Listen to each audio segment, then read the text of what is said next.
Alhamdulillahi Rabbil Alamin. Wassalatu wassalam ala Sayyidina Muhammadin wa ba'd. Assalamu alaikum wa rahmatullahi wa barakatuh.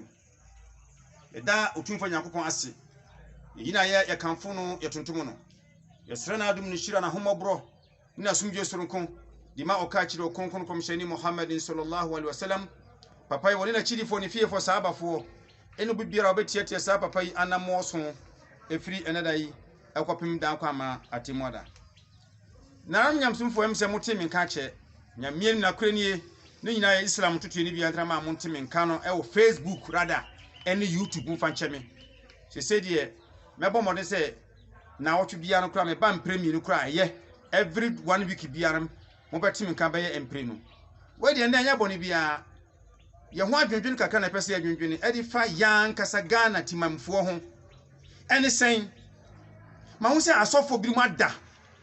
imamfo bi mu ada die na de sahaba mumma yan kasa ye yakoshe party bi atade o ada se NDC na se MPP o se si ye be mo maka sa kire ye dia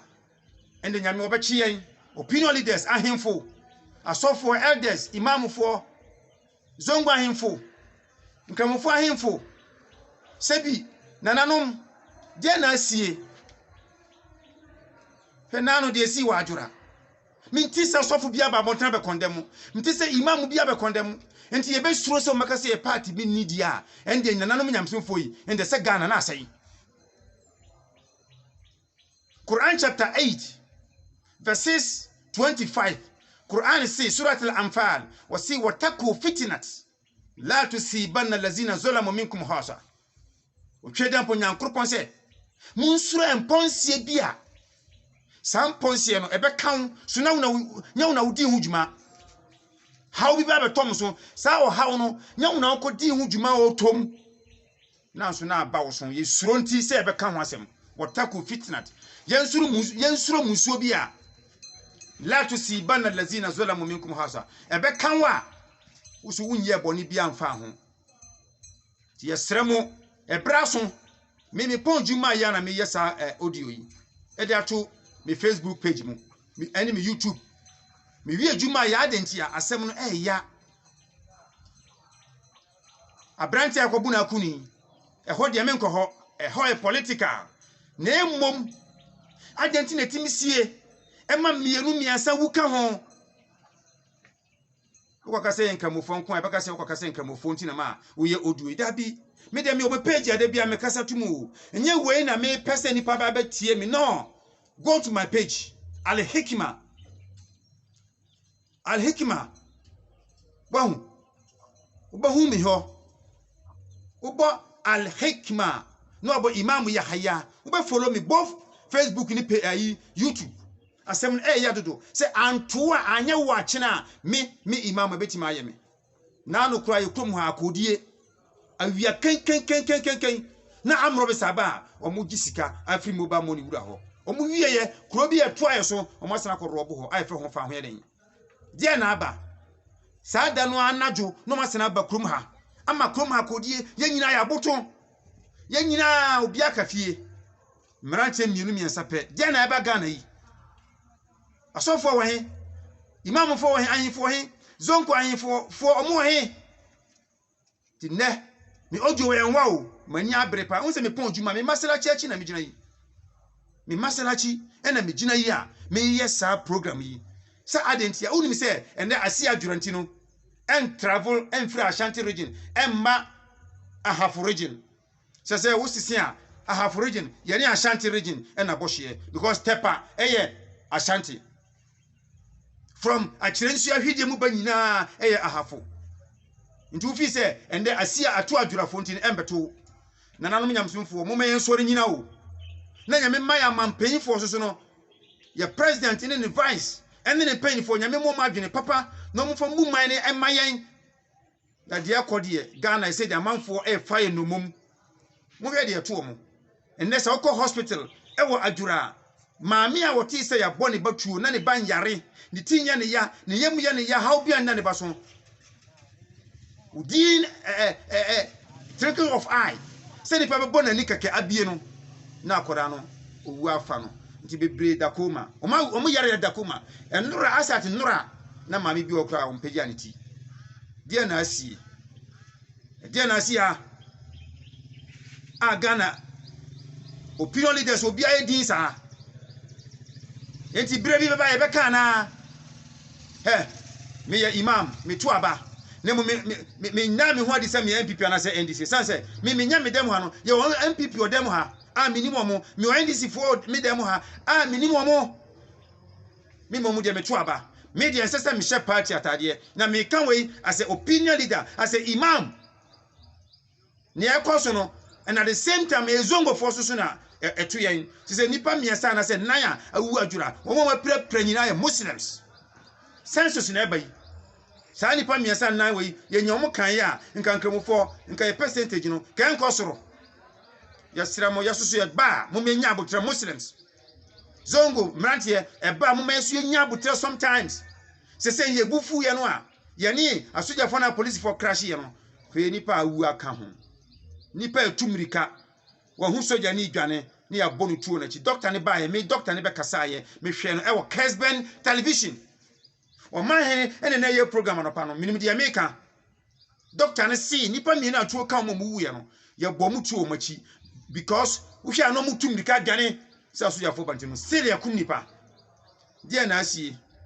ni nyina so ye zongo de na asie ye sremo ye nuane mo Muslims bibi ba mo maye susu ye nya abotre na ye nya hwehwemu me se abrante na odi kan wi de ene political me nko ho obi aka se me shatade we na mmom die sika ho a nipa mienu miensa awuo ni ne prepra awofo a eda hospital na unya imam bia obakasa na unya sofu bia obakasa unya zongo hini bia obakasa unya ya hemfo ananano mo obakasa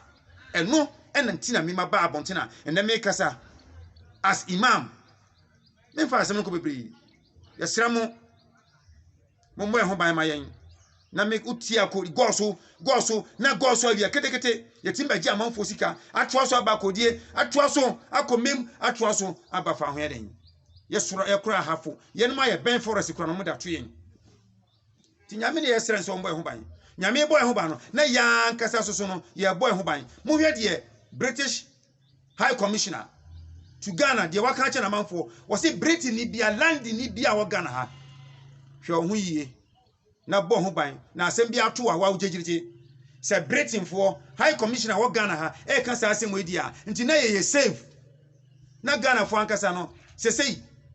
ansena High Commissioner we of Britain na wo kan sa asem se wiase na ate wo nyanim guase na ye man na ye gye wo se na manfo no nya hwe yie Britain ni bia wo Ghana bia no wo nya hwe yie adentia obeka kire Ghana nsamtrofo nko a ekọ wiase nyina ya nim ena egu ase as Ghana asumdue man te se Ghana obenya kramuni eni kristoni etena fikrom a how bia ni wo eye Ghana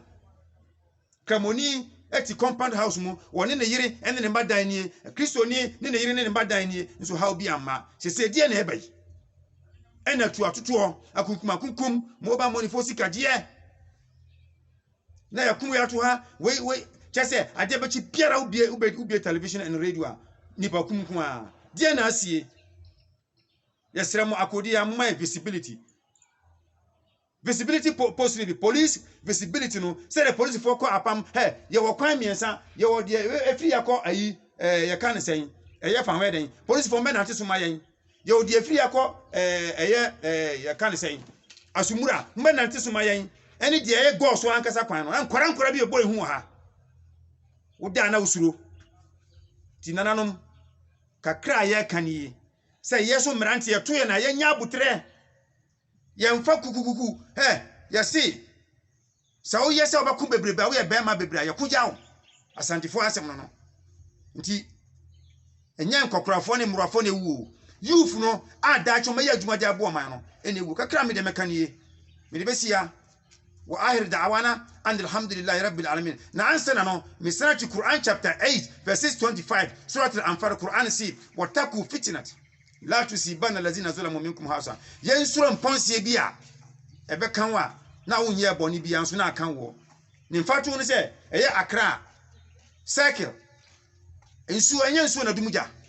na eja eso na nsu ato na janna musuani na hye nipa ya boni nti sa okọ ho titole a ho ne yedi boni biara ahemfo wok Accra o manfi imamfo wa Accra o manfi asofo wa Accra obi amfi na nyakopɔ de mponse kakra bae Black Wednesday ukuo da tuntum bi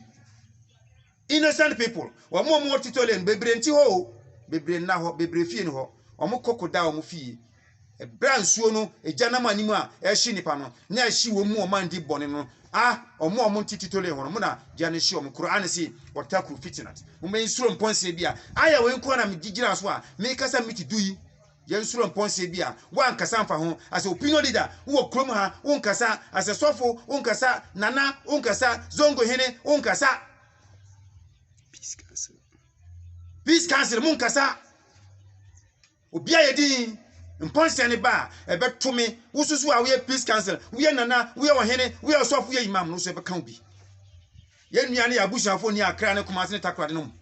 adwira ho no ye nkrofo na tete ho na ye din obi ampia abontene embekasa ukasa ebekasa we ndisa na sa MPP nde ye no so ye ba abontene mo nhye party atade ye ka na kure ene ye ka esanse meme dem ho na MPP ne ndisi wo ha na enso so na asem wei emfa MPP anase ndisi ho nano nkwara bi ba kroma no ndisi na MPP fo akodi na nyina ye daaye obi asuro meme ndi tu aduro watwintu a obekumi akumi aja me reme madachi ti nananom kakra bekanie nyame ombo ye ho ban ade e be san musu na kwanhia Ghana man asumdwe man ti sesei ise man no sesei nipa kuma doso wo hawa doso man no nyame yesrada so de gina sanfumso bi na ya de atiawa fanfumso che ase Ghanaians na fa boni che na ma anonjuo so mo ya hoho na be wura ha edi boni de ahye Ghana fo a nyame momu na no mani ko mukrum se Ghana fo no aso na edi boni de hye Ghana fo no a nyame sesan mo na bo ho ban efro mo sam subhana rabbika rabbil izzati amma yasifun wa salamun ala al mursalin walhamdulillahi rabbil alamin assalamu alaikum wa rahmatullahi wa barakatuh.